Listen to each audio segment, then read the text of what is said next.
Hello, healthy users and the masters, healthy users. Let's talk about supplementation and a quick little chat about vitamin D.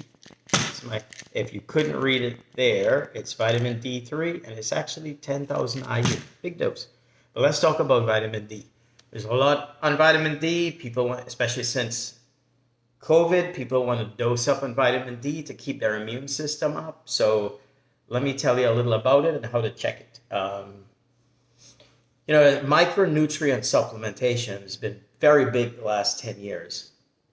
And, you have the trainers, nutritionists, which push people to optimize their micronutrients, vitamins, minerals, electrolytes. And sometimes you might see in medicine, people say, look, people are overdoing it. They're chasing a deficiency that doesn't exist. But I have to tell you, a lot of the studies and the research on micronutrients are very limited. So it's not something that medicine really has a lot of conclusive evidence on.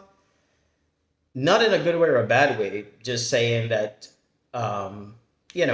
if you tell your doctor you're taking this, this, and this, it may not blip with them. Whereas other physicians might say, look, that's very good. It's not going to hurt. And as we age, we probably develop deficiencies anyway. So my take on it as a clinician and as somebody who's very serious about the health, a healthy user, is that, as we age, when you're kids, your parents feed you a balanced diet, you're exercising a lot, you have this gut that just absorbs everything. You're not, especially in the West, you're not at a deficiency. As we age, we may not absorb nutrients as much. We probably can't tolerate certain foods, and we're more sedentary. So yes, micronutrient deficiencies probably show up a little bit, and you probably run long without it. So my general rule is if you take something and you feel better, keep taking it. But a better way to do it is if you're supplemented with a micronutrient that you could check on your lab values. See, that's the scientific way. And that's a proper way to do it. You take your supplement, you maybe look at your labs, and then you see, hey, is it working? Is it not? Are the lab values changing? Not all supplementation you can get lab values for. But let's talk about vitamin D. Vitamin D, very important. And it's somewhat individual based on who you are and your genetics. And your lifestyle, which is why it's very hard to cast a big net of what people need. You really need to drive down their habits. Now, I have darker skin, so I don't convert sunlight as efficiently to vitamin D as somebody who's lighter skin. So that's one that's individual to your genetics. And for your lifestyle, I have a friend, he's got dogs, and at 6, he's probably out right now walking his dog. So he'll walk his dog 4 times a day, 5. So he always get 20, 30 minutes in the sunlight walking his dogs. That's time in the sun, vitamin D synthesis, in addition to his diet. Me, I work from home. I don't have any dogs. So as you guys know, I sprint 2 days a week. So I'm a sun baby those days. A lot of the times I'm in the house, and I might get some sun when I'm in the gym doing my strength and conditioning all the other days. But I'm not really out in the sun a lot, and I do a weighted walk another 2 days a week. So when you consider the amount of hours in a day, I'm actually not getting a lot of sunlight. So it's no wonder that my vitamin D was very low. So I started taking the regular doses of vitamin D, and it didn't really bump up. So a lot of doctors would prescribe a troche that you put in your mouth and dissolve it. Those are very high doses, and they give you a loaded dose, and then it drops off. It takes a while to get your vitamin D up. It takes 2 to 3 months, right?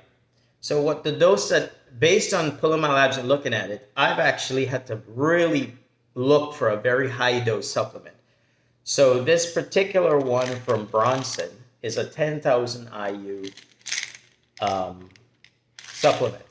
I take 2 of these. So yes, I take 20,000 IU or 500 micrograms of vitamin D3 a day. Now I do pull it in my labs.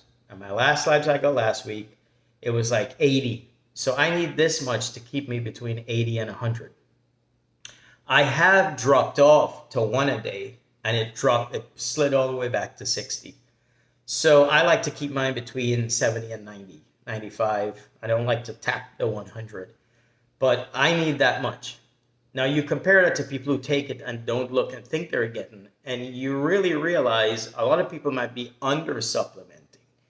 If you're busy working, you're not exercising a lot, you're probably not getting a lot of vitamin D, and everyone's trying to lose weight as adults, so we're not eating a lot. The other thing is I don't eat dairy. I can't process it. So as people get into more restrictive diets, they start restricting their micronutrients, and it's easy to get to restrict your vitamin D. And if you're not outside a lot, it's going to be low. So my advice for people with vitamin D is start somewhere. First of all, when you do your labs, get a baseline. Ask your doctor to pull the D, get a baseline. Get a vitamin D supplement. It's good to start not where I started, but start with a good supplement and make sure you have it with a fatty meal. Vitamin D is fat soluble. If you take it first thing in the morning, empty stomach, it's going to go right through you. So you're having that steak, that cheese, eggs, having a nice meal with fat that slows down the absorption. It's going to dissolve in the fat, come across. Okay? Try to get some sunlight. And then in 6 months, pull your labs again and check your D. That's going to tell you if you need to go up or not, and start going up with your supplement concentrations there. If you're darker skin, you might want to start high. Okay. Some people may just need a loading dose for 3 months and can drop off. Some people may maintain it.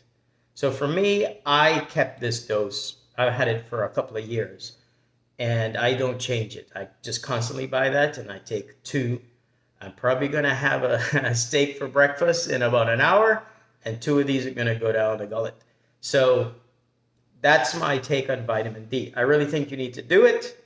Just Google benefits of vitamin D. The internet will tell you all the processes that vitamin D is involved in and what the deficiencies are linked to, and that should scare you. But you don't need to go crazy. Just get a lab value and start taking it. In pharmacy, we always say minimum effective dose. Start and go up, and once you hit a good lab value, take the minimum amount you need. Because remember, as part of your healthy life, you should be trying to get walks outside, and you should just Google foods with vitamin D and try to include them in your diet. The best supplementation you can get is from nature and food. So prioritize that. But use these to your advantage, because you're not always going to be able to get your sunlight. I think the reason mine's kind of dropped a little from the 90 range is because I'm probably not getting as much sunlight as before. And that's true. I was doing longer rucks in the summer. And now I've kind of backed off as I started doing other things in my workout. So your life's going to change. But that's my advice with vitamin D. That's why I take a high dose. You don't have to do it. But this is where this is where my lab values ended up. As I dosed it, I kept pulling the value. And yes, if this was 100 or up, I would have pulled back. I gladly want to take the minimum effective dose because this costs money, okay? If I can take less of this, better. If somehow my life changes and my vitamin D is between 75 and 90 without taking this, trust me, I'm not taking it because I'm an old school pharmacist. The less pills I take, the better. But I have to admit that there's certain supplementations I need. So, okay, have a great day.